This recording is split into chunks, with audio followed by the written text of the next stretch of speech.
Hello, welcome to Waypoint Survival. Today, let's talk about some more great bushcraft tools.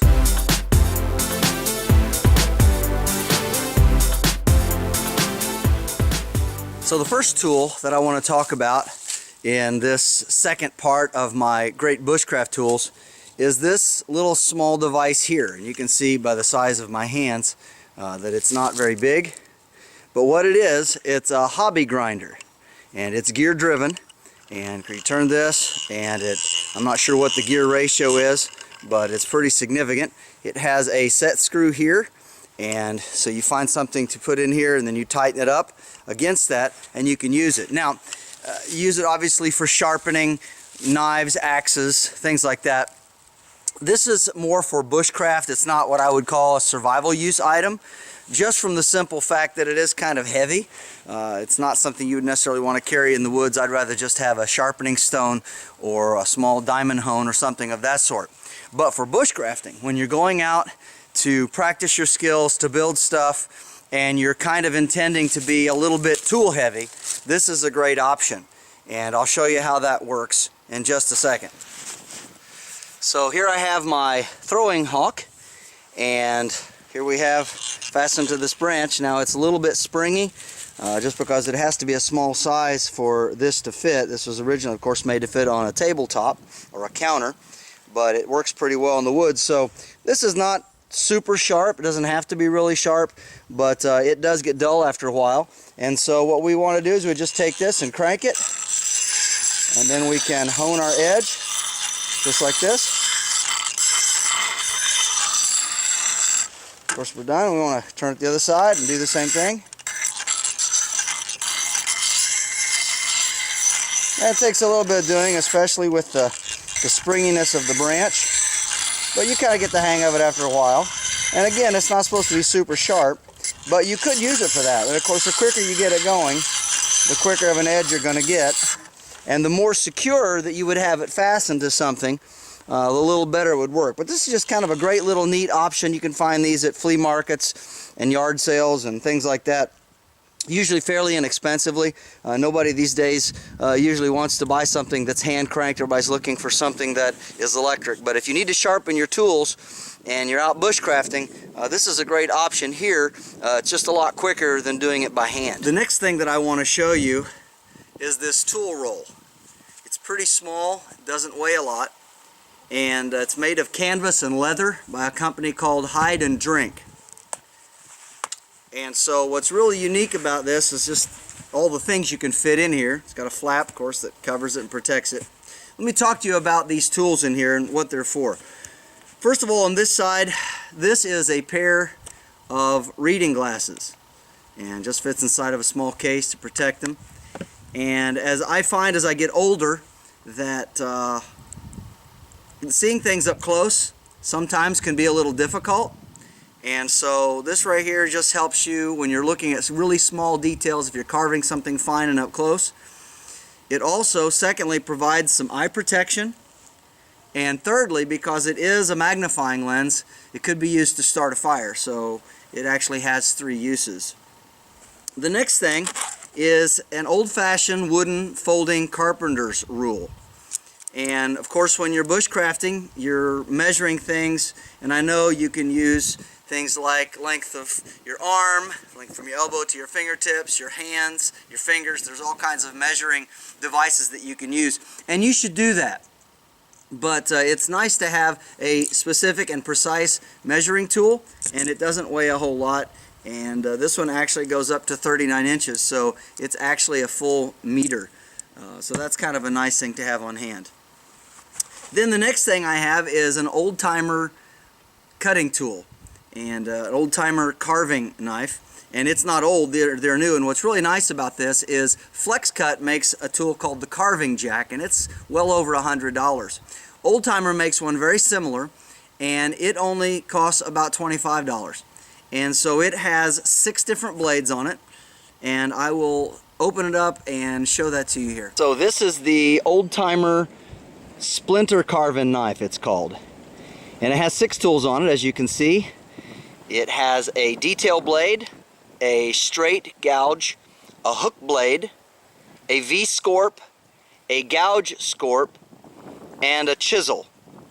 And I've been carving and whittling on wood since I was about 8 years old. And so that's quite a few years, almost 37 years. And I'll put up a picture of a donkey that I carved when I was 15.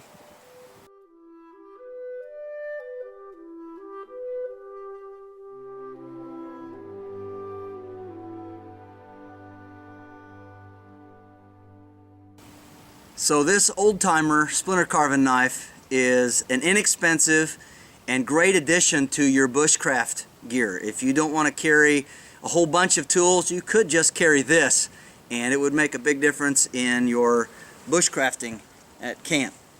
And then what I showed you in my previous video, so I'll not spend a long time on it, but it's just a Mora hook blade hook knife that you would use for carving spoons and details like that. This can carve spoons. This one does a little bit better job. It's just a larger blade, and so I like to have this as well. The next thing that I have is, many of you will recognize this. This is just a carbon steel. It's a French Opinel knife. They've made these since the 1890s, and of course a good carbon steel knife, you can strike sparks off the spine, and it has a really sharp spine, so it can also be used as a tool for whittling wood. The nice thing about this is it's a locking blade, and all it has is this ferrule on the end, and you can turn it either one way or the other, and it locks it in, puts a piece of metal here where this ferrule twists into the blade area where it would normally fold, and so you would twist it back to fold it in, and then you can actually lock it in place so it can't open. So this is a really neat, just a good carving knife to have for general whittling and other purposes. The next item we have at the bottom here is just a DMT diamond hone, just a one-sided diamond hone, and of course to keep my knives and other things sharp, this is really great. And one thing about knives and sharpening is it's always easier to keep your knives razor sharp than it is to let them get dull and then try to bring them back to sharpness. This next item doesn't need a lot of explanation. It's just a standard carpenter's pencil, but coupled with my measuring stick here and being able to write and mark things down, just a really great idea. You could also make marks on bark, leave notes for people, rescuers or things like that, but I just like it if I'm trying to mark things out, if I'm building something, carving something, and I want to make a precise measurement.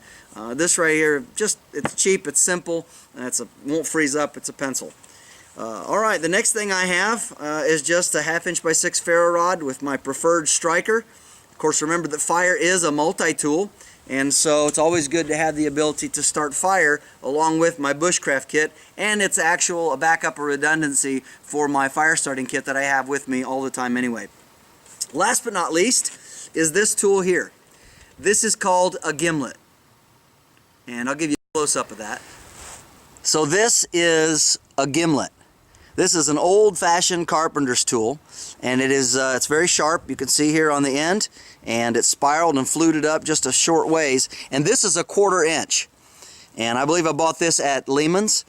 And basically what it does is if you want to make a hole in something for gouging, and I will show you how that works. So here's just a piece of fat wood. Actually, it's the piece of wood that I harvested and did a video on earlier this year. But let's say that I want to put a piece of cordage through here so I can hang it around my neck, or in this case I want to put a piece of jute in here because jute is also a great tinder. And I like this one. This is the 1/4 inch size gimlet because paracord and a lot of other things are 1/4 sized. And so how you use it is simply this. You take it and you put it in here like this, and you just start turning. And it drills in and it removes material, and because of the way that it's designed, once you get it started, it will continue, see, it'll hold itself in place, it'll continue to pull itself in through the wood, and you can drill a perfect 1/4 inch hole right straight through this wood. Here we have drilled a 1/4 inch hole with our gimlet, and it's all the way through, and then we will back it out. Just reverse it, And again, it's sort of a primitive, no moving parts, 1/4-inch hand drill, okay? And then we would just take our piece of jute and thread it through here and tie it. And now we have successfully tied our jute into our piece of fat wood, and we can now hang it around our neck or just carry it like it is. If I'm out and it's wet and I don't want to lay this down on the ground, I can actually just hang it up on a branch or something like that. So here's our final shot of our tools laid out. And of course I wouldn't necessarily have the tomahawk in there, I just laid it out because I shot it with the video. But there's our fat wood and our cord in it, and then the other tools laid out.